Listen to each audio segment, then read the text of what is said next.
दंडोत बंदन अलित पार, सर्व कला समरथ, सर्व कला समरथ।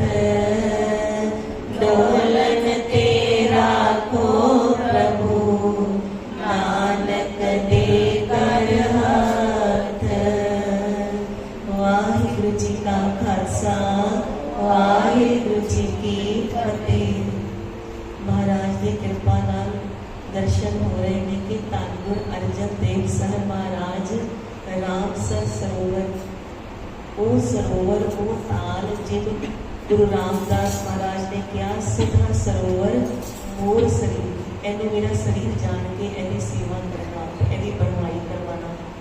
वो वाले सरोवर की महाराज सेवा करा रहे हैं। फिर उस सरोवर के विच महाराज ने हर मंदिर के भी निर्माण करवाए। महाराज की कृपा नाल दर्शन कर रहे हैं कि आप अकाल पुरख करता पुरख वाहिगुरु सचखंड विखे गल करके सारी जी सचखंड की रूहां ने उन्होंने दसना करते हैं कि यह कितना महान स्थान है, तो गुरु अर्जन कितना महान परोपकार का काम कर रहे हैं। वाहिगुरु जी दसते ने आप अपने मुखारविंद तो कि गुरु नानक का रूप मैं धारिया, तो उस गुरु नानक के रूप का एक 5वां रूप है गुरु अर्जन देव महाराज। इन्हें एवं समझो जिमें जाप साहब विच महाराज कहते हैं एक मूर्त दर्शन अनेक तीन रूप, अनेक खेल खेल खेल खेलन अंत हो निर्णीत। कि खेल खेल विच महाराज वो वाली खेल भी खेल लेंदे ने जिहड़ी खेडी नहीं जा सकती। मन कि जिहड़ी सृष्टि का खेल महाराज ने रचाया, एक तमाशा एक खेल रचाया ना, इहदे विच वो वाली खेल जिहड़ी किसी वास्ते खेडनी औखी है कि पहले आप ही गुरु नानक का रूप बनाया, फिर गुरु अर्जन देव महाराज विच वो गुरु नानक रूप अपनी जोत टिकी है, फिर आप ही सचखंड विखे गल करते हैं, फिर आप ही अपने चित्त की गल दसते हैं कि भी मैं अपने मंदिर की सेवा करन आप जाना है। क्यों जाना है भाई? सबको तेरे वस अगम अगोचरा, सारा कुछ तो तुहाडे वस विच है, तुहानूं जाण दी की लोड़ है? नहीं कहते मैं भगतां के वस भगतां दान तेरा। ते तुसीं भगतां दे वस है हो, ते भगत जिथे आके बंदगी करनगे उस स्थान की सेवा ते मैं अपने हत्थी करनी है। ऐसा आप अकाल पुरख वाहिगुरु जी कहते हैं। हुण महाराज ने जिहड़ा रूप बनाया अकाल पुरख वाहिगुरु ने, वो मजदूर का रूप बनाया। क्यों? क्योंकि गुरु अर्जन देव रूप विच ते वो सेवा की निगरानी कर रहे हैं, सेवा सिखां पासों करा रहे हैं, पर कह रहे हैं अकाल पुरख वाहिगुरु कि मैं हुण मजदूर का रूप बना के अपनी हत्थी भी सेवा करनी है। ਇਹਦੇ तो एक भाव कल होर सीखिया सी कि जोत जोत विच रली रहे, ते शरीर जिहड़ा इस जोत नूं रहण दे मिलिया वो सेवा करके सफला होए। सिੱਖੀ ਦੇ दो ਕੰਮ ने सेवा ते सिमरन। सिमरन विच जिहड़ी है रूह है जोत ते टिकी रहे, ते जिहड़ी देही है हमेशा सेवा करती रहे, ते सेवा कर करके सफल होती रहे। ये सिੱਖੀ ਦੀਆਂ निशानियां ने। महाराज की कृपा नाल महाराज धन गुरु अर्जन देव महाराज जो बसंतां नूं समझाना करते हैं, हुण आप वधेरी निगरानी करके पौड़ियां का निर्माण करा रहे हैं कि पौड़ियां के निर्माण में चूना वध लगे, गारा ना लगे। महाराज कभी दखणी पासों, कभी उत्तर के पासों, कभी जिथे लाची वेव के दर्शन करते हैं, कभी उस पासे जा जाके सेवा कराते हैं। आप पूरी निगरानी करते हैं, तो जोड़े सिख ने वो बड़े निहाल होकर सेवा कर रहे हैं। क्यों? क्योंकि हुण जिहड़ी बसंतां दी कुटियाई सी वो भी नहीं हो रही, जिहड़ी सिखां नूं पहले बर्दाश्त नहीं हो रही सी, ते हुण महाराज के दर्शन होर वधेरे हो रहे हैं। क्योंकि महाराज हुण सिर ते खड़े रहंदे ने ना, ते जिहदा मालक उहदे सिर ते खड़ा होए, प्रेम नाल प्रीतम नूं वेख वेख के सेवा करदा होए, ते सेवा किन्ने रस विच हुंदी है। कहंदे संगतां हुण होर भज के खुश हो के सेवा करदियां ने, ते हुण सेवा विच गलबात बिल्कुल नहीं करते। पता है ना सामने गुरु खड़ा है, टीचर खड़ा है, गल नहीं करते। हुण की करते ने? सतनाम वाहेगुरु, सतनाम वाहेगुरु, सतनाम वाहेगुरु, सतनाम वाहेगुरु। महाराज ने उस सिख दे विच शंके दूर किए, जिन्होंने इस शंका हो गया कि महाराज तो करड़े वचन भी करते नहीं भाई, परमात्मा का गुण है, परमात्मा न्याय करता ही है, न्याय भी तो करता है ना। जे न्याय नहीं करेगा तो फिर तुम कहोगे अन्यायी है, महाराज न्याय नहीं करते। जो न्याय करता है कभी कभी उन्होंने करड़े वचन कहने भी पैंदे हैं।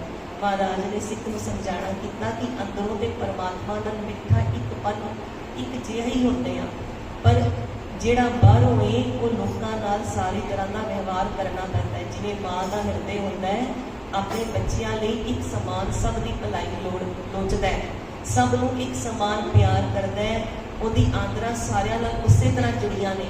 पर जिहड़ा शरारती बच्चा होता है, काम नहीं करता, ज़्यादा काम करता है, उन्होंने माँ डांटती है। डांटण का मतलब है थोड़ी ना कि माँ करड़ी हो गई है या माँ न्याय नहीं करती। इस तरह जिहड़ा गुरु ने उन्होंने भी माता पिता कन जाणो जिहड़ा जिहड़ा सख्त सुभाव भी दिखाते हैं, साडी भलाई लई दिखाते हैं।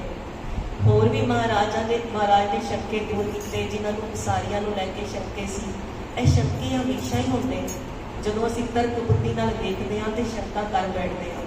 गुरु तेग बहादुर महाराज जो अनंदपुर साहब की सारियां करा रहे सी, तां भी जाके उत्थे जिहड़े बुल्ले शाह ने उन्होंने जिवें शंका हो आया, एक सिख नूं भी शंका हो गया कि इत्थे ते चुल्हे भी बलदे पे ने, उसारियां भी हो रही ने, ते जिहड़े इन्ने उसारियां करा रहे ने वो फिर फकीर किवें हो सकते हैं, किवें भगती भाव वाले हो सकते हैं, उन्होंने तो उच्चे मंदिरां की लोड़ ही नहीं हैगी। ते महाराज ने फिर जदों उन्होंने वरतांत दे के शेर का समझाया सी ना कि बई किस तरह यह जिहड़े सेवा जिहड़ी हो रही है यह लोकाई को सुख देने लई हो रही है, भी जिहड़े जी आण परमात्मा का नाम जपण, अपने शंके दूर करन, उन्होंने आत्मा की खुराक मिले तो उहदे शरीर को भी आराम मिले।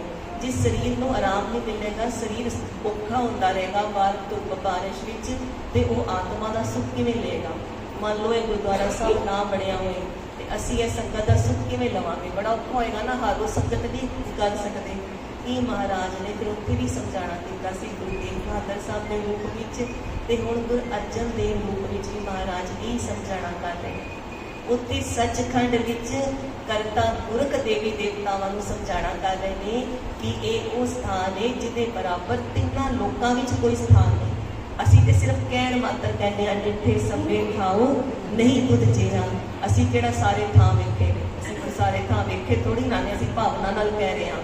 करता पुरख ते गुरु अर्जन देव महाराज के सारे थां वेखे ने, वो वेख के प्रतख कह रहे हैं कि डिठे सभे ठाओ नहीं तुध जिहा, बंदो पुरख विधाते तां तू सोया। क्योंकि अकाल पुरख ने आप सेवा की तां इन्ना सोहना हरमंदिर साहब। उन्होंने रूप केड़ा बनाया, एक मजदूर का रूप बनाया।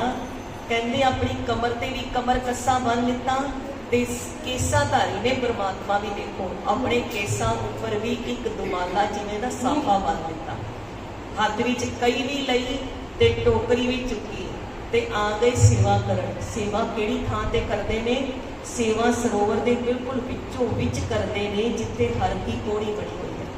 उत्ते महाराज जद अकाल पुरख आप सेवा करते ने, क्यों? क्योंकि पता है कि हरमंदर इत्थे ही बनना है विचकार बिल्कुल, ते उसे स्थान की जिहड़ी खुदाई करते हैं अपने हत्थी।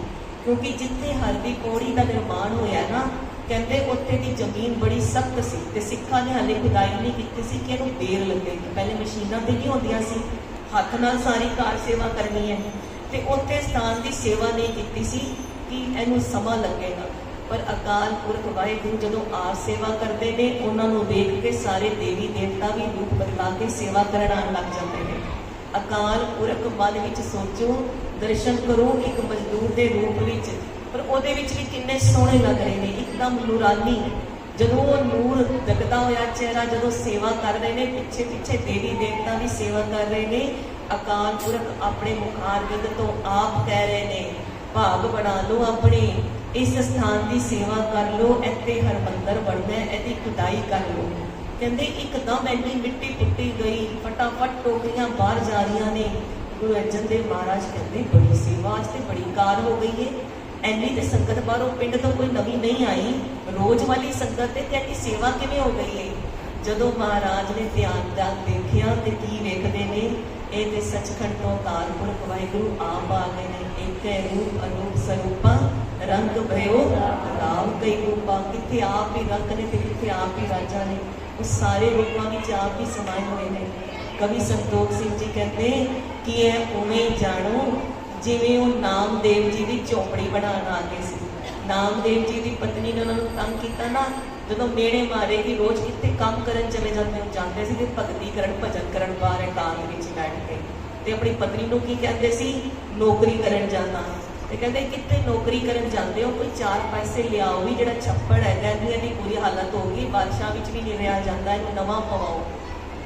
कहते भागवान ने अज कुछ करांगे। जदों जाके भजन विच जुड़ गए नामदेव जी, हुण भजन विच फुरना हो आया, घर जाके की जवाब नांगा, मैं तो क्या सी कोई मिस्त्री मजदूर लैके आवांगा नाल। जदों फुरना होया तो कहते अकाल पुरख आप मिस्त्री का कारीगर का रूप बनाया, तो पहुंच गए नामदेव जी की पत्नी पास, ते जाके सारा छप्पड़ पवाता। यदि गवाही गुरु ग्रंथ साहिब महाराज की बाणी विच मिलती है कि कहते पाठ पड़ोसन पूछ ले नामा कितों दी है बनाइए, कैको छान पवाइए, कि छान जी उपर जी छत है कि पवाइए। कहते को दुगनी मजदूरी देहो बेटी देहो बताई है, कि मैनू जो मजदूर है जी मिस्त्री है वह पता दस दे, तेरे तो दुगनी मजदूरी देवांगे। ते आके नामदेव जी कहते हैं कि अरे बाई बेटी दे, इनू बेटी नहीं दे सकते, इनू मजदूरी नहीं दे सकते, देखो बेटी रहो समाई। देखो सारे पासे जड़ा है बेटी है, ये सारे पासे कारीगर समाया हुआ है। हमारे प्राण आधार, हमारे ते जड़े ने मेरे ते प्राणा का आधार ही है जड़ा कारीगर है वो है। फिर भी जो पड़ोसन कहती ना मैं मजदूरी देवांगी, मैं भी वो को झोपड़ी बनवानी है, तो फिर प्रेम नाल की कहते ने बेटी प्रीत मजूरी मांगे, बेटी प्रीत मजूरी मांगे, मजूरी मांगे, बेटी प्रीत मजूरी मांगे। कहते वो जड़ा बेटी है ना, जड़ा मिस्त्री है कारीगर है तरखान है, वो केड़ी मजदूरी मंगदा है, वो प्रीत की मजदूरी मंगदा है। जे अगर कोई प्रेम करे तो प्रेम के वस होकर वो सारे काम कर जाता है। नामदेव जी को तो कितनी बारी दर्शन दिते, कहते वे कोई परमात्मा ने जेड़े जदों भगत सैन जी जेड़े सैन नाई सी, जदों अपने घर संत परौणे आ गए, उन्हां दे नाल कीर्तन हुआ, रैन सफाई कीर्तन विच मस्त हो गए। राजे की मुट्ठी चापी करन मालिश करन नहीं गए, राजे नूं कोई रोग भी सी, ते फिर कौन गया मुट्ठी चापी करन राजे की? अकाल पुरख वाहिगुरू आप सैन नाई का रूप बनाया ते सेवा करन गए। ते अगले दिन सवेरे भगत सैन जी सोचते ने हुण की बनेगा, जाके राजे के पैरी हथ लगा के माफ़ी मंग लेंदे आ कि भी साडे कोलों गलती हो गई। जदों माफ़ी मंगण गए तो राजा तो रात को निरोग हो गया सी, वो जो सेवा ऐसी भी सेवा हुई मालिश की, वो निरोग हो चुकिया सी। उन्हें सवेरे भगत सैन जी को देखते ही बड़े आदर सत्कार नाल अपनी राजगद्दी ते बिठाया ते शुक्र किया। कहते भी शुक्र करदा मैं तो राती आया ही नहीं सेवा च, मैं माफ़ी मंगण आया। कहते तुसी भी आए सी, तुसी पता नहीं किहड़े हत्थां नाल सेवा की है कि मैं निरोग ही हो गया हाँ। ते करके भगत सैन जी को उत्थे राजे राजे कहन लग गए, क्योंकि राजगद्दी ने बिठाया सी ना अपनी। कहते वही अकाल पुरख वाहिगुरू ने जिन्होंने सैन नाई की भी पैज रखी सी। हर जुग जुग भगत पाया पैज रखदा आया राम राज्य, हर राक्षस दुष्टर मारिया प्रहलाद तराया। जिन्होंने प्रहलाद नूं तराया सी, थंब विचों उपाड़ के थंब नूं नरसिंह का अवतार बना दिता सी। ये वही अकाल पुरख ने जिहड़े सेवा करन आए ने। फिर कवि संतोख सिंह जी कहते ये वही अकाल पुरख ने जिन्होंने कबीर जी की भी पैज रखी सी। कबीर जी की माता जी नहीं चाहती सी कि वो जाके भजन बंदगी करया कर, भी कोई नौकरी कर। कबीर जी कहते मैं नौकरी करनी चाहता। कहते फिर कोई माया तो लैके नहीं आता, घर खाली है, डब्बे कोई नहीं भरे, डब्बिया कोई रिजक नहीं है घर भोजन बनाने। तो कहते अच्छा मैं जाके अज अपने मालक नाल गल करांगा। जाके कबीर जी बार फिर भजन बंदगी जुड़ गए। फिर जो उन्होंने फुरना बनया कि घर जाके माता को की जवाब देना है, तो अकाल पुरख ने एक राजे का रूप बनाया, तो गड्ढा लद्या पूरा रसद ना, तो कबीर जी का घर सारा भर दिता। हुण कबीर जी घर गए, देखा घर सारे डब्बे भरे ने, माता बड़ी खुश है। माता जी की होया? कहते तेरा तो मालक ही बड़ा वधिया, तो ओदी नौकरी करया कर, देख घर सारा किवें भर के चला गया। घर इन्ने डब्बे भर दिते ने उन्हें कि सानू कितना समय तक लोड़ नहीं पए। कहते तेरा राजा तेरा मालक बड़ा चंगा। ਐਵੇਂ ਜਦੋਂ ਮਾਲਕ ਵਾਹਿਗੁਰੂ ਨੇ ਕਬੀਰ ਜੀ ਦੀ ਪੁੱਤਰੀ ਦਾ ਵਿਆਹ ਕੀਤਾ ਸੀ ਤੇ ਕਬੀਰ ਜੀ ਆਪ ਕਹਿੰਦੇ ਨਾ ਹਮ ਕੀਆ ਨਾ ਕਰ ਸਕेंगे ना करे शरीर क्या ब्याह कुछ हर किया पयो कबीर कबीर कबीर कबीर हो रही है पर किता अकाल पुरख वाहिगुरू जी ने सब कुछ ਉਹ ਜਿਹੜੇ ਵਾਹਿਗੁਰੂ ਜੀ ਸਾਰੇ ਭਗਤਾਂ ਦੀ ਪੈਜ ਰੱਖਦੇ ਨੇ। ਫਿਰ ਜਦੋਂ ਭਗਤਾਂ ਲਈ ਹਰਮੰਦਰ ਬਣ ਰਹੇ ਜਿੱਥੇ ਮਹਾਰਾਜ ਦੀ ਆਪ ਬਾਣੀ ਸਰੂਪ ਸ਼ਬਦ ਗੁਰੂ ਦਾ ਜਦੋਂ ਪ੍ਰਕਾਸ਼ ਹੋਣਾ ਹੈ, ਜਿੱਥੇ ਆ ਕੇ ਭਗਤਾਂ ਨੇ ਸੁਖ ਲੈਣੇ ਨੇ ਗੁਪਤ ਰੂਪ ਵਿੱਚ ਪ੍ਰਗਟ ਰੂਪ ਵਿੱਚ, ਕਹਿੰਦੇ ਉਹਦੀ ਹੱਥੀ ਨੇ ਆਪ ਸੇਵਾ ਕਰਨੀ ਹੈ, ਉਹਦੀ ਹੱਥੀ ਆਪ ਸੇਵਾ ਕਰਨ ਆਏ। ਤੇ ਜਦੋਂ ਜਿਸ ਸੇਵਾ ਕਰ ਰਹੇ ਨੇ ਨਾ, ਹੁਣ ਗੁਰੂ ਅਰਜਨ ਦੇਵ ਪਾਸ ਮਹਾਰਾਜ ਪਾਸੋਂ ਰਿਹਾ ਨਹੀਂ ਕਿ ਅੰਦਰੋਂ ਵੇਖ ਰਹੇ ਨੇ, ਇੰਨਾ ਚਾਅ ਚੜਿਆ ਕਿ ਮਹਾਰਾਜ ਨੇ ਉੱਥੇ ਖੜੇ ਖੜੇ ਬਾਣੀ ਉਚਾਰੀ, ਜਿਹੜੀ ਬਾਣੀ ਦਾ ਅਸੀਂ ਸ਼ਬਦ ਪੜ੍ਹਿਆ, ਸੰਤਾਂ ਕੇ ਕਾਰਜ ਆਪ ਖਲੋਆ ਹਰ ਕੰਮ ਕਰਾਵਣ ਆਇਆ ਰਾਮ। ਉਹ ਵਾਲਾ ਸ਼ਬਦ ਮਹਾਰਾਜ ਨੇ ਸੂਰੀ ਰਾਗ ਵਿੱਚ ਬਿਲਾਵਲ ਰਾਗ ਨਾਲ ਮਿਲਾ ਕੇ ਉਸ ਸਮੇਂ ਗਾਇਆ, ਕਿਉਂਕਿ ਉਹ ਸਮਾਂ ਹੀ ਉਹ ਵਾਲਾ ਸੀ। ਉਸ ਸਮੇਂ ਮਹਾਰਾਜ ਨੇ ਉਹ ਰਾਗ ਵਿੱਚ ਉਹ ਬਾਣੀ ਉਚਾਰੀ और आप गाया। गाते गाते बिल्कुल सरोवर के विचकार पहुँच गए जिथे आप अकाल पुरख वाहिगुरू सेवा करा रहे हैं। जदों उन्होंने कोल बिल्कुल पहुँच गए तो कहते जिहड़ा मजदूर का रूप बनाया है, जिहड़ा धन गुरु अर्जन देव जी का, दोनों इको ही तो रूप ने। हर हर जन दुई एक है बिन विचार कछ नाई, जलते उपज तरंग ज्यों जली बिखै समाई। दोनों एक ही रूप ने। ਤੇ ਜਦੋਂ ਦੋਨੋਂ ਇੱਕ ਹੀ ਰੂਪ ਇੱਕ ਦੂਜੇ ਨੂੰ ਦੇਖਦੇ ਨੇ ਤੇ ਐਨੇ ਪ੍ਰੇਮ ਰਸ ਵਿੱਚ ਮਗਨ ਹੋ ਜਾਂਦੇ ਨੇ ਕਿ ਧੰਨ ਗੁਰੂ ਅਰਜਨ ਦੇਵ ਮਹਾਰਾਜ ਦੇ ਪੈਰੀ ਹੱਥ ਲਗਾਉਣ ਨੂੰ ਕਰਦੇ ਨੇ, ਮਰਿਆਦਾ ਹੈ। ਪਰ ਮਹਾਰਾਜ ਜਿਹੜੇ ਨੇ ਅਕਾਲ ਪੁਰਖ ਗਲੇ ਨਾਲ ਸੀਨੇ ਨਾਲ ਲਗਾ ਲੈਂਦੇ ਨੇ ਤੇ ਧੰਨ ਗੁਰੂ ਅਰਜਨ ਦੇਵ ਮਹਾਰਾਜ ਦੇ ਸ਼ਾਇਦ ਪਹਿਲੀ ਵਾਰ ਉਸ ਸਮੇਂ ਨੇਤਰਾਂ ਚੋਂ ਇੰਨਾ ਪਾਣੀ ਆਇਆ ਹੋਏਗਾ, ਉਹ ਪ੍ਰੇਮ ਦੇ ਆਂਸੂ। ਤੇ ਜਦੋਂ ਦੋਨੋਂ ਇੱਕ ਦੂਜੇ ਨੂੰ ਸੀਨੇ ਨਾਲ ਲਗਾਉਂਦੇ ਨੇ ਤੇ ਇਹ ਸਭ ਗੱਲ ਕਿਹਨਾਂ ਨੂੰ ਸਮਝ ਆ ਰਹੀ ਹੈ? ਭਾਈ ਸ਼ਾਲੋ ਜੀ ਨੂੰ, ਭਾਈ ਬੁੱਢਾ ਸਾਹਿਬ ਜੀ ਨੂੰ, ਜਿਨ੍ਹਾਂ ਕੋਲ ਬ੍ਰਹਮ ਦ੍ਰਿਸ਼ਟੀ ਹੈ, ਜਿਨ੍ਹਾਂ ਸਿੱਖਾਂ ਨੂੰ ਬ੍ਰਹਮ ਗਿਆਨ ਦੀ ਪ੍ਰਾਪਤੀ ਹੈ, ਉਹ ਦੇਖ ਕੇ ਬੜੇ ਆਨੰਦਿਤ ਹੋ ਰਹੇ ਨੇ। ਜਿੱਥੇ ਗੁਰੂ ਅਰਜਨ ਦੇਵ ਮਹਾਰਾਜ ਦੇ ਅਕਾਲ ਪੁਰਖ ਦਾ ਸੋਹਣਾ ਮਿਲਾਪ ਹੋਇਆ ਹੈ, ਉਸੇ ਸਥਾਨ ਤੇ ਅਸੀਂ ਕਹਿੰਦੇ ਹਾਂ ਹਰ ਕੀ ਪੌੜੀ ਹੈ, ਜਿੱਥੋਂ ਅਸੀਂ ਜਲ ਲੈਂਦੇ ਨਾ ਪੀਣ ਲਈ, ਉੱਥੇ ਉਹ ਹਰ ਕੀ ਪੌੜੀ। ਤੇ ਫਿਰ ਉੱਥੋਂ ਦੀ ਮਹਾਰਾਜ 2 ਕਦਮ ਚੱਲ ਕੇ, ਜਿੱਥੇ ਹਰ ਕੀ ਪੌੜੀ ਤੋਂ ਚੱਲ ਕੇ ਅੰਦਰ ਨੂੰ ਆਉਂਦਿਆਂ ਤੋਂ ਉੱਪਰ ਝੂਮਰ ਲੱਗਿਆ ਸਿਰ ਤੇ ਸਾਡੇ, ਉਹ ਝੂਮਰ ਵਾਲੀ ਜਗ੍ਹਾ ਤੇ ਖੜੇ ਹੋ ਕੇ ਗੁਰੂ ਅਰਜਨ ਦੇਵ ਮਹਾਰਾਜ ਪੁੱਛਦੇ ਨੇ ਕਿ ਹੁਣ ਤੁਸੀਂ ਦੱਸੋ ਕਿ ਇਹ ਹਰਮੰਦਰ ਫਿਰ ਬਣਾਉਣਾ ਕਿਵੇਂ ਨੇ? ਕਿਉਂਕਿ ਅਕਾਲ ਪੁਰਖ ਕਹਿੰਦੇ ਨੇ ਹੁਣ ਹਰਮੰਦਰ ਦਾ ਨਿਰਮਾਣ ਸ਼ੁਰੂ ਕਰਵਾਓ, ਜਿਹੜਾ ਧੰਨ ਗੁਰੂ ਰਾਮਦਾਸ ਮਹਾਰਾਜ ਨੇ ਲਿਖਿਆ ਸੀ। ਫਿਰ ਮਹਾਰਾਜ ਆਪ ਹੀ ਆਗਿਆ ਕਰੋ ਕਿ ਤਾਂ ਨਕਸ਼ਾ ਕਿਵੇਂ ਦਾ ਹੋਏ? ਕਹਿੰਦੇ ਜਿਵੇਂ ਸੱਚਖੰਡ ਮੇਰੇ ਘਰ ਦਾ ਨਕਸ਼ਾ ਹੈ ਉਵੇਂ ਦਾ ਹੀ ਨਕਸ਼ਾ ਹੋਏ। ਇਸੇ ਕਰਕੇ ਕਹਿੰਦੇ ਆ ਕਿ ਜਿਵੇਂ ਸੱਚਖੰਡ ਦਾ ਨਕਸ਼ਾ ਹੈ ਨਾ, ਜਿੱਥੇ ਅਕਾਲ ਪੁਰਖ ਦੇ ਦਰਸ਼ਨ ਕਰਨੇ ਨੇ, ਜੋ ਸਾਡੇ ਦਸ਼ਮ ਦਵਾਰ ਦਾ ਨਕਸ਼ਾ ਹੈ ਜਿੱਥੇ ਮਹਾਰਾਜ ਦੇ ਦਰਸ਼ਨ ਕਰਨੇ ਨੇ, ਉਹੀ ਉਹ ਨਕਸ਼ਾ ਹੂਬਹੂ ਦਰਬਾਰ ਸਾਹਿਬ ਦਾ ਬਣਿਆ ਹੋਇਆ। ਦਸ਼ਮ ਦਵਾਰ ਵਿੱਚ ਵੀ ਜਿਹੜੇ ਰੰਗ ਰਤੜੀਆਂ ਰੂਹਾਂ ਪਹੁੰਚੀਆਂ ਨੇ, ਉਹ ਕਹਿੰਦੇ ਨੇ 4 ਦਰਵਾਜ਼ੇ ਨੇ ਜਾਣ, ਇੱਥੇ ਵੀ 4 ਦਰਵਾਜ਼ੇ ਨੇ। ਉਹ ਵੀ ਸਾਰੇ ਇਹੀ ਕਹਿੰਦੇ ਨੇ ਕਿ ਲੰਗਰ ਹਾਲ ਵਾਲੇ ਪਾਸੇ ਜਦੋਂ ਜਾਂਦੇ ਆ ਤੇ ਸੌਖਾ ਫਟਾਫਟ ਪਹੁੰਚ ਜਾਈਦਾ ਅੰਦਰ ਦਰਬਾਰ ਵਿੱਚ, ਐਵੇਂ ਦਸਮ ਦਵਾਰ ਵਿੱਚ ਵੀ ਐਵੇਂ ਪਹੁੰਚਣ ਦਾ ਸੌਖਾ ਰਸਤਾ ਹੈ। ਐਵੇਂ ਹੀ ਸੱਚਖੰਡ ਹੈ। ਮਹਾਰਾਜ ਨੇ ਕਿਹਾ ਕਿ ਚਾਰੋਂ ਕੁੰਟਾਂ ਵਿੱਚ ਦਰਵਾਜ਼ੇ ਰੱਖਣੇ ਨੇ ਤੇ ਦਰਵਾਜ਼ੇ ਖੁੱਲ੍ਹੇ ਰੱਖਣੇ ਨੇ। ਅਕਾਲ ਪੁਰਖ ਨੇ ਆਪ ਹੁਕਮ ਲਗਾਇਆ ਕਿ ਪੂਰੀਆਂ 12 ਜਿਹੜੀਆਂ ਉੱਪਰ ਨੇ ਬਾਰਦਾਨੀ ਬਣਾਉਣੀ, ਔਰ ਸਾਰੀਆਂ 12 ਖਿੜਕੀਆਂ ਰੱਖਣੀਆਂ ਨੇ। ਜਿਹੜਾ ਲੰਟਰ ਹੈ ਉਹ ਇੱਕੋ ਹੀ ਹੋਏਗਾ, ਉੱਪਰ ਗੁੰਬਦ ਬਣਾਉਣਾ ਹੈ। ਗੁੰਬਦ ਜਿਹੜਾ ਹੈ ਬਾਕੀ ਸਭ ਜਗ੍ਹਾ ਸਿੱਖਾਂ ਜੋ ਸਿੱਖੀ ਸਥਾਨ ਬਣੇ ਨੇ, ਗੁਰਦੁਆਰਾ ਸਾਹਿਬ ਬਣੇ ਨੇ, ਗੁਰੂ ਧਾਮ ਬਣੇ ਨੇ, ਉਹਨਾਂ ਵਿੱਚ ਗੁੰਬਦ ਜਿਹੜੇ ਨੇ ਉਹ ਖੜਵੇ ਨੇ ਚੜ੍ਹਦੀ ਕਲਾ ਦੇ ਪ੍ਰਤੀ। ਇਹਦੇ ਵਿੱਚ ਗੁੰਬਦ ਥੋੜਾ ਬੈਠਵਾਂ ਬਣਵਾਇਆ ਹੈ। ਕਿਉਂ? ਕਿਉਂਕਿ ਇਹ ਦੱਸਣਾ ਕੀਤਾ ਹੈ ਕਿ ਇਹ ਜਗ੍ਹਾ ਟਿਕਾਊ ਮੰਗਦੀ ਹੈ ਕਿ ਇੱਥੇ ਟਿਕ ਕੇ ਆ ਕੇ ਕੁਝ ਦੇਰ ਆਨੰਦ ਮਾਣੋ, ਆਪਣੀ ਸੂਰਤ ਨੂੰ ਟਿਕਾ ਕੇ ਇੱਥੇ ਰੰਗ ਲਓ ਪਰਮਾਤਮਾ ਦੇ ਰੰਗ ਵਿੱਚ, ਉਹਦੇ ਪ੍ਰੇਮ ਵਿੱਚ। ਫਿਰ ਉਹਦੇ ਉੱਪਰ ਜਿਹੜਾ ਕਮਲ ਦਾ ਫੁੱਲ ਹੈ ਉਹ ਮੁੱਦਾ ਮਾਰਿਆ ਹੋਇਆ ਹੈ, ਉਹ ਮੁੱਦਾ ਮਾਰਿਆ ਹੋਇਆ ਹੈ ਕਮਲ ਦਾ ਫੁੱਲ। ਕਿਉਂ? ਕਿਉਂਕਿ ਉਹ ਤੁਹਾਨੂੰ ਦੱਸਣਾ ਕਰ ਰਹੇ ਨੇ ਕਿ ਸਾਡੇ ਸਾਰਿਆਂ ਦੇ ਅੰਦਰ ਜਿਹੜਾ ਹਿਰਦੇ ਵਿੱਚ ਕਮਲ ਦਾ ਫੁੱਲ ਹੈ ਨਾ, ਉਹ ਮੁੱਦਾ ਵੱਜਿਆ ਹੋਇਆ। ਉਹ ਮੁੱਦਾ ਫੁੱਲ ਹੈ ਜਿਹੜਾ ਉਹ ਗੁਰੂ ਸਾਹਿਬ ਦੀ ਕਿਰਪਾ ਨਾਲ ਜਦੋਂ ਗੁਰੂ ਦਰਬਾਰ ਆਵਾਂਗੇ, ਸੂਰਤ ਨੂੰ ਟਿਕਾਵਾਂਗੇ, ਗੁੰਬਦ ਨੂੰ ਵੇਖ ਕੇ ਕਿਤੇ ਸੂਰਤ ਟਿਕਾ ਮੰਗਦੀ ਹੈ ਤੇ ਗੁਰੂ ਪ੍ਰਸਾਦ ਨਾਲ ਕਮਲ ਦਾ ਫੁੱਲ ਜਿਹੜਾ ਖਿੜ ਪਏਗਾ।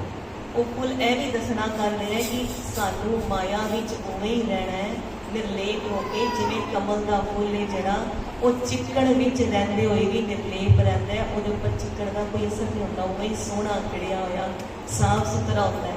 ਐਵੇਂ ਅਸੀਂ ਵੀ ਗ੍ਰਸਤ ਜੀਵਨ ਵਿੱਚ ਮਾਇਆ ਵਿੱਚ ਰਹਿਣਾ ਹੈ, ਪਰ ਰਹਿਣਾ ਗੁਰੂ ਦਾ ਸਿੱਖ ਬਣ ਕੇ ਹੈ, ਜਿਹਨੂੰ ਮਾਇਆ ਨਹੀਂ ਪਾਉਂਦੀ, ਜਿਹਨੂੰ ਸਿਰਫ ਆਪਣੇ ਗੁਰੂ ਦਾ ਪ੍ਰੇਮ ਲੱਗਿਆ ਹੁੰਦਾ ਹੈ, ਜਿਹੜਾ ਸਿਰਫ ਆਪਣੇ ਗੁਰੂ ਦੇ ਪ੍ਰੇਮ ਵਿੱਚ ਹੀ ਸਾਰੀ ਕਾਰ ਕਰਦਾ ਹੈ। ਗ੍ਰਸਤ ਜੀਵਨ ਦੀ ਕਾਰ ਵੀ ਕਰਦਾ ਹੈ, ਜਿਹੜਾ ਆਪਣੇ ਗੁਰੂ ਸਾਹਿਬ ਦੀ ਨਜ਼ਰ ਲੈ ਕੇ ਆਪਣੇ ਮਾਤਾ ਪਿਤਾ ਦੀ ਸੇਵਾ ਵੀ, ਸਾਰੀ ਜੋ ਸੇਵਾ ਹੈ ਉਹ ਗੁਰੂ ਸਾਹਿਬ ਦੀ ਸੇਵਾ ਜਾਣ ਕੇ ਕਰਦਾ ਹੈ ਕਿ ਜਿੱਥੇ ਮੈਨੂੰ ਜਨਮ ਦਿੱਤਾ ਹੈ ਉਹ ਮੇਰੇ ਮਾਤਾ ਪਿਤਾ ਨੇ, ਤੇ ਸੇਵਾ ਮੈਨੂੰ ਗੁਰੂ ਸਾਹਿਬ ਨੇ ਬਖਸ਼ੀ ਹੈ। ਜਿਹੜੇ ਮੇਰੇ ਧੀ ਪੁੱਤ ਮੈਨੂੰ ਦਿੱਤੇ ਨੇ, ਉਹਨਾਂ ਦੀ ਸੇਵਾ ਮੈਨੂੰ ਗੁਰੂ ਸਾਹਿਬ ਨੇ ਬਖਸ਼ੀ ਹੈ। ਉਹ ਮਾਇਆ ਵਿੱਚ ਰਹਿੰਦੇ ਹੋਏ ਵੀ ਮਾਇਆ ਤੋਂ ਨਿਰਲੇਪ ਗੁਰੂ ਸਾਹਿਬ ਨੂੰ ਯਾਦ ਕਰਕੇ ਉਹ ਸਾਰੀਆਂ ਸੇਵਾਵਾਂ ਨਿਭਾਉਂਦਾ ਹੈ। ਫਿਰ ਮਹਾਰਾਜ ਨੇ ਉੱਥੇ ਕਿਹਾ ਕਿ ਇੱਥੇ ਹਰ ਸਮੇਂ ਭਜਨ ਬੰਦਗੀ ਹੋਏਗੀ, ਕਦੀ ਇੱਕ ਪਲ ਲਈ ਵੀ ਨਹੀਂ ਰੁਕੇਗੀ, ਕਦੀ ਵਿਰਾਮ ਨਹੀਂ ਹੁੰਦਾ। ਅੰਦਰ ਹਰਿਮੰਦਰ ਸਾਹਿਬ ਤੇ ਹੁੰਦਾ ਹੀ ਨਹੀਂ, ਪਰਿਕਰਮਾ ਵਿੱਚ ਤੇ ਹਰ ਸਮੇਂ ਕਿੰਨੇ ਅਖੰਡ ਪਾਠ ਸਾਹਿਬ ਚੱਲ ਰਹੇ ਨੇ, ਬੁੱਢਾ ਸਾਹਿਬ ਵੇਰ ਤੇ, ਲਾਚੀ ਵੇਰ ਤੇ, ਜਿੰਨੇ ਕਮਰੇ ਬਣੇ ਨੇ ਕਿੰਨੇ ਹੀ, ਮਹਾਰਾਜ ਗੁਰੂ ਤੇਗ ਬਹਾਦਰ ਸਾਹਿਬ ਦੇ ਸਥਾਨ ਤੇ, ਅਕਾਲ ਤਖਤ ਸਾਹਿਬ ਸਥਾਨ ਤੇ, ਬਾਬਾ ਅਟਲ ਜੀ ਦੇ ਸਥਾਨ ਤੇ, ਹਰ ਜਗ੍ਹਾ।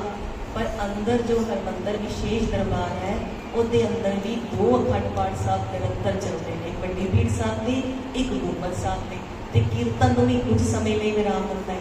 ਕਹਿੰਦੇ ਐਸਾ ਸਥਾਨ ਜਿੱਥੇ ਆਤਮਾ ਦੀ ਖੁਰਾਕ ਹਰ ਸਮੇਂ ਮਿਲ ਰਹੀ ਹੈ, ਹਰ ਪਲ ਬੰਦਗੀ ਹੋ ਰਹੀ ਹੈ, ਤੇ ਫਿਰ ਅਕਾਲ ਪੁਰਖ ਉੱਤੇ ਕਿਉਂ ਨਾ ਸੇਵਾ ਕਰਨਾ, ਉਹਨੂੰ ਆਪਣੇ ਹੱਥੀਂ ਸੇਵਾ ਕਰਕੇ, ਆਪਣੇ ਹੱਥੀਂ ਸਾਰਾ ਉਹਦਾ ਨਕਸ਼ਾ ਬਣਾ ਕੇ ਇਹ ਦੱਸਣਾ ਕਰ ਰਹੇ ਨੇ ਕਿ ਕਲਯੁਗ ਵਿੱਚ ਇਸ ਸਥਾਨ ਦੀ ਕਿੰਨੀ ਮਹਾਨਤਾ ਹੈ। ਤਾਂ ਹੀ ਕਰਕੇ ਅਸੀਂ ਇਸ ਨੂੰ ਹਰ ਸਮੇਂ ਜਿੰਨੀ ਵਾਰੀ ਅਰਦਾਸ ਕਰਦੇ ਹਾਂ, ਮੰਗਦੇ ਹਾਂ, ਸ਼੍ਰੀ ਅਕਾਲ ਤਖਤ ਸਾਹਿਬ ਦੇ ਦਰਸ਼ਨ ਦੀਦਾਰ ਮੇਲੇ। ਬੋਲੋ ਜੀ ਵਾਹਿਗੁਰੂ ਸਿੱਖਾਂ ਨੂੰ ਬਖਸ਼ਣੇ। ਕਿਉਂ ਬਖਸ਼ਣੇ? ਕਿਉਂਕਿ ਆਪ ਵਰ ਦਿੱਤਾ ਅਕਾਲ ਪੁਰਖ ਨੇ ਕਿ ਜਦੋਂ ਵੀ ਸਿੱਖ ਇੱਥੇ ਆ ਕੇ ਰੋਜ਼, ਚਾਹੇ ਸੁਰਤ ਰਾਹੀਂ ਆਉਣ, ਗੁਰਮੁਖ ਜਨ ਜਿਹੜੇ ਅਸੀਂ ਰੋਜ਼ ਨਹੀਂ ਪਹੁੰਚ ਸਕਦੇ, ਸੁਰਤ ਰਾਹੀਂ ਉੱਥੇ ਬੈਠ ਗਏ, ਚਾਹੇ ਅਸੀਂ ਰੋਜ਼ ਜਾ ਕੇ ਬੈਠ ਗਏ, ਜੋ ਹਰਿਮੰਦਰ ਦੀ ਹਾਜ਼ਰੀ ਰੋਜ਼ ਭਰਨਗੇ, ਉਹਨਾਂ ਨੂੰ ਨਰਕਾਂ ਦਾ ਮੂੰਹ ਨਹੀਂ ਵੇਖਣਾ ਪਏਗਾ, ਉਹਨਾਂ ਨੂੰ ਨਰਕਾਂ ਦਾ ਮੂੰਹ ਨਹੀਂ ਵੇਖਣਾ ਪਏਗਾ। ਕਿਉਂ? ਐਸਾ ਸਥਾਨ ਹੈ ਸੱਚਖੰਡ ਵਰਗਾ, ਜਿਹਦੇ ਬਾਬਤ ਕੀ ਕਹਿੰਦਾ ਹੈ, ਉੱਥੇ ਅੰਮ੍ਰਿਤ ਵੰਡੀਏ ਸੁਖੀਆ ਹਰ ਕਰਨੇ, ਜਮ ਕੇ ਪੰਥ ਨਾ ਪਾਈਏ ਫਿਰ ਨਾਹੀ ਮਰਣੇ, ਜਿਸ ਨੂੰ ਆਇਆ ਪ੍ਰੇਮ ਰਸ ਤਿਸੇ ਹੀ ਜਰਣੇ। ਐਸਾ ਸਥਾਨ ਹੈ। ਫਿਰ ਉੱਥੇ ਕਹਿੰਦੇ ਬਾਣੀ ਉਚਰੇ ਸਾਧ ਜਨ ਅਮਿਓ ਚੱਲੇ ਚਰਣੇ, ਉੱਥੇ ਜਿਹੜੇ ਸਾਧ ਜਨ ਨੇ ਬਾਣੀ ਉਚਰਦੇ ਨੇ ਤੇ ਅੰਮ੍ਰਿਤ ਦੇ ਚੱਲੇ ਫੁੱਟਦੇ ਨੇ। ਜੋ ਵੀ ਉੱਥੇ ਜਾ ਕੇ ਮਹਾਰਾਜ ਦੀ ਸ਼ਰਨ ਲੈ ਕੇ ਉਹ ਕੀਰਤਨ ਨਾਲ ਆਪਣੀ ਸੁਰਤ ਜੋੜਦਾ ਹੈ, ਕਹਿੰਦੇ ਫਟਾਫਟ ਚੜਾਈ ਹੁੰਦੀ ਸੁਰਤ। ਆਪ ਜੀ ਜਦੋਂ ਬਾਹਰ ਪੁਲ ਤੇ ਚੱਲ ਕੇ ਜਾਂਦੇ ਹੋ, ਕਹਿੰਦੇ ਮਹਾਰਾਜ ਨੇ 84 ਕਦਮਾਂ ਦੀ ਦੂਰੀ ਰੱਖੀ ਹੈ ਕਿ 84 ਜੂਨਾ ਪਾਰ ਕਰ, 84 ਲੱਖ ਵਾਹਿਗੁਰੂ ਜੂਨਾ ਪਾਰ ਕਰਕੇ ਤੁਸੀਂ ਇਹ ਦਰਬਾਰ ਦੇ ਦਰਸ਼ਨ ਕਰਨ ਦਾ ਮੌਕਾ ਮਿਲਿਆ। ਪਈ ਪ੍ਰਾਪਤ ਮਾਨੁਖ ਮੇਰੀਆਂ ਗੋਬਿੰਦ ਮਿਲਣ ਕੀ, ਇਹ ਤੇ ਵਧੀਆ ਨੂੰ ਗਵਾਓ ਨਾ, ਤਾਂ 84 ਕੱਟੀ ਜਾਏ ਜੇ ਤੁਸੀਂ ਸ਼ਰਧਾ ਨਾਲ ਉਹ 84 ਕਦਮ ਚੱਲ ਕੇ ਮਹਾਰਾਜ ਦੇ ਦਰਸ਼ਨ ਕਰਨ ਜਾਓ। ਜਿਹੜੇ ਸੰਤ ਮਹਾਤਮਾ ਨੇ ਨਾ, ਕਹਿੰਦੇ ਹਾਲੇ ਤੱਕ ਸਿੱਖ ਹੈ ਜਾਣੀ ਪਾਏ ਸਹੀ ਮੈਨਿਆਂ 'ਚ ਅਕਾਲ ਤਖਤ ਸਾਹਿਬ ਵਾਹਿਗੁਰੂ ਦਰਬਾਰ ਸਾਹਿਬ ਦੀ ਕਿੰਨੀ ਮਹਾਨਤਾ ਹੈ। ਦਰਬਾਰ ਸਾਹਿਬ ਜਦੋਂ ਅਸੀਂ ਹੁੰਦੇ ਹਾਂ ਤੇ ਰਾਜਨੀਤੀ ਸਾਨੂੰ ਨਜ਼ਰ ਨਹੀਂ ਆਉਂਦੀ, ਪਰ ਜਦੋਂ ਰਾਜਨੀਤੀ ਕਰੀਏ ਅਕਾਲ ਤਖਤ ਸਾਹਿਬ ਦੇ ਤੇ ਦਰਬਾਰ ਸਾਹਿਬ ਦੇ ਦਰਸ਼ਨ ਹੁੰਦੇ ਨੇ। ਕਿ ਰਾਜਨੀਤੀ ਕਰੋ ਧਰਮ ਨਾਲ ਕਰੋ, ਪਰ ਧਰਮ ਵਿੱਚ ਰਾਜਨੀਤੀ ਨਹੀਂ ਹੋਣੀ ਚਾਹੀਦੀ। ਮਹਾਰਾਜ ਨੇ ਇਹ ਦੱਸਣਾ ਦਿੱਤਾ ਛੇਵੇਂ ਪਾਤਸ਼ਾਹ ਕਹਿੰਦੇ ਜਦੋਂ ਦਰਬਾਰ ਸਾਹਿਬ ਵਿੱਚ ਜਿੱਥੇ ਰਾਗੀ ਸਿੰਘ ਬੈਠ ਕੇ ਕੀਰਤਨ ਕਰਦੇ ਨੇ, ਉੱਥੋਂ ਦੀ ਜਦੋਂ ਅਸੀਂ ਬਾਹਰ ਨਿਕਲਦੇ ਹਾਂ ਦਰਸ਼ਨ ਕਰਕੇ ਮਹਾਰਾਜ ਦੇ ਤੇ ਰਾਗੀ ਸਿੰਘ ਬੈਠੇ ਨੇ, ਬਾਹਰ ਨਿਕਲਦੇ ਆ ਨਾ, ਬਾਹਰ ਨਿਕਲਦੇ ਇਸ ਸਾਈਡ ਨੂੰ ਮੁੜਦੇ ਆ ਸੱਜੇ ਨੂੰ, ਅੱਗੇ ਪੌੜੀਆਂ ਬਣੀਆਂ ਹੋਈਆਂ ਨੇ। ਉਹ ਪੌੜੀਆਂ ਹੁਣ ਮਹਾਰਾਜ ਕਿਰਪਾ ਨਾਲ ਬੰਦ ਹੋ ਗਈਆਂ ਨੇ, ਕਾਰ ਸੇਵਾ ਵੀ ਕੁਝ ਸਮੇਂ ਪਹਿਲੇ ਚੱਲ ਰਹੀ ਸੀ, ਉਹਨੂੰ ਦਰਸ਼ਨ ਕਰਨ ਮਿਲ ਰਹੀ ਸੀ। ਕਹਿੰਦੇ ਉਹ ਪੌੜੀਆਂ ਉਨੀਆਂ ਹੀ ਨੇ, ਸੰਤ ਮਹਾਤਮਾ ਦੱਸਦੇ, ਜਿੰਨੇ ਸੁਰਤ ਦੇ ਪੜਾਅ ਨੇ ਪੂਰੇ ਦਸ਼ਮ ਦਵਾਰ ਤੱਕ ਜਾਣ ਉਨੀ ਗਿਣਤੀ ਕਰਕੇ ਉਹ ਪੌੜੀਆਂ ਬਣੀਆਂ ਨੇ। ਇਹ ਅਕਾਲ ਪੁਰਖ ਵਾਹਿਗੁਰੂ ਜੀ ਨੇ ਆਪ ਕਿਹਾ ਕਿ ਹਰਿਮੰਦਰ ਸਾਹਿਬ ਦੇ ਚਾਰੋਂ ਤਰਫ ਵੀ ਪੌੜੀਆਂ ਬਣੀਆਂ ਹੋਣਗੀਆਂ। ਇਹ ਸਾਰਾ ਨਕਸ਼ਾ ਮਹਾਰਾਜ ਨੇ ਆਪ ਬਣਾਇਆ ਹੈ, ਜੋ ਸਾਡੇ ਦਸ਼ਮ ਦਵਾਰ ਵਿੱਚ ਸੁਰਤ ਦੇ ਨਕਸ਼ੇ ਨੇ, ਜੋ ਸੱਚਖੰਡ ਵਿੱਚ ਹੀ ਸੱਚਖੰਡ ਵਸੇ ਨਿਰੰਕਾਰ, ਜੋ ਪ੍ਰਮਾਤਮਾ ਦੇ ਆਪਣੇ ਘਰ ਦੇ ਨਕਸ਼ੇ ਨੇ। ਇਹਦੇ ਵਰਗਾ ਕੋਈ ਸਥਾਨ ਮਹਾਰਾਜ ਕਹਿੰਦੇ ਨਾ ਹੈ ਤੇ ਨਾ ਹੋਏਗਾ। ਕੋਈ ਨਕਲ ਕਰਕੇ ਬਣਾਏ ਵੀ ਤੇ ਪੂਰਾ ਹੂਬਹੂ ਹਰਿਮੰਦਰ ਸਾਹਿਬ ਨਹੀਂ ਬਣਾ ਸਕਦਾ।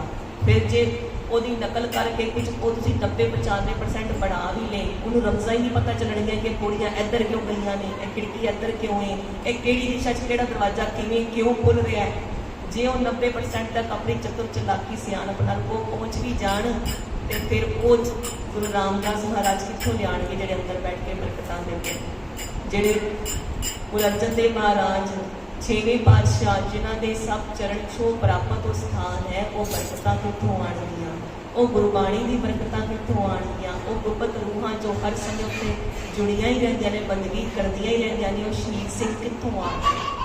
ਐਸਾ ਸਥਾਨ ਹੋ ਹੀ ਨਹੀਂ ਸਕਦਾ। ਤਾਂ ਹੀ ਕਰਕੇ ਮਹਾਰਾਜ ਨੇ ਕਿਹਾ ਗੁਰਬਾਣੀ ਅੰਦਰ, ਡਿਠੇ ਸਭੇ ਖਾਓ ਨਹੀਂ ਤੁਧ ਜਿਹਾ, ਬਦੋ ਪੁਰਖ ਵਿਦਾਤੇ ਤਾਂ ਤੂੰ ਸੋਇਆ, ਬਸਦੀ ਸਗਨ ਅਪਾਰ ਅਨੂਪ ਰਾਮਦਾਸ ਕੋਲ। ਇੰਨੀ ਸਗਨ ਅੰਦਰ ਸੰਗਤ ਹੈ, ਸਾਰੀ ਬਸਦੀ ਅੰਦਰ ਸੁਖੀ ਹੋ ਕੇ ਜਿਹੜੀ ਸਾਨੂੰ ਦਿਖਦੀ ਹੈ, ਤੇ ਉਸ ਤੋਂ ਕਈ ਜ਼ਿਆਦਾ ਜਿਹੜੇ ਸਾਨੂੰ ਨਹੀਂ ਦਿਸਣਦੀ। ਫਿਰ ਮਹਾਰਾਜ ਜੀ ਕਹਿੰਦੇ, ਹਰਿਆ ਨਾਨਕ ਕਸਮਨ ਜਾਏ ਨਾ ਇਹ ਰਾਮਦਾਸ ਸਰ। ਜੇ ਰਾਮਦਾਸ ਸਰ ਵਿੱਚ ਜਾ ਕੇ ਇਸ਼ਨਾਨ ਕਰੀਏ ਤੇ ਸਾਰੇ ਜਿਹੜੇ ਪਾਪ ਕਰਮ ਜੋ ਨਸ਼ਟ ਹੋ ਜਾਂਦੇ ਨੇ। ਇਹਨੂੰ ਸੱਚ ਕਰਕੇ ਜਾਣ ਕੇ ਤੇ ਇਸ਼ਨਾਨ ਕਰੀਏ, ਜੇ ਕੌਮਾਂ ਤੋਂ ਅਸੀਂ ਵੀ ਹੰਸ ਬਣ ਜਾਈਏ। ਮਹਾਰਾਜ ਕਹਿੰਦੇ, ਰਾਮਦਾਸ ਸਰੋਵਰ ਨਾਤੇ ਸਮੁੰਦਰੇ ਪਾਪ ਕਮਾਤੇ। ਰਾਮਦਾਸ ਸਰੋਵਰ ਨਾਤੇ ਸਭ ਲਾਥੇ ਪਾਪ ਕਮਾਤੇ। ਇੱਕ ਵਾਰੀ ਉਤਰੇ ਕਿਹਾ ਮਹਾਰਾਜ ਨੇ, ਇੱਕ ਵਾਰੀ ਲਾਥੇ ਕਿਹਾ ਮਹਾਰਾਜ ਨੇ। ਐਸੀ ਕਿਰਪਾ ਕੀਤੀ ਹੈ ਮਹਾਰਾਜ ਨੇ।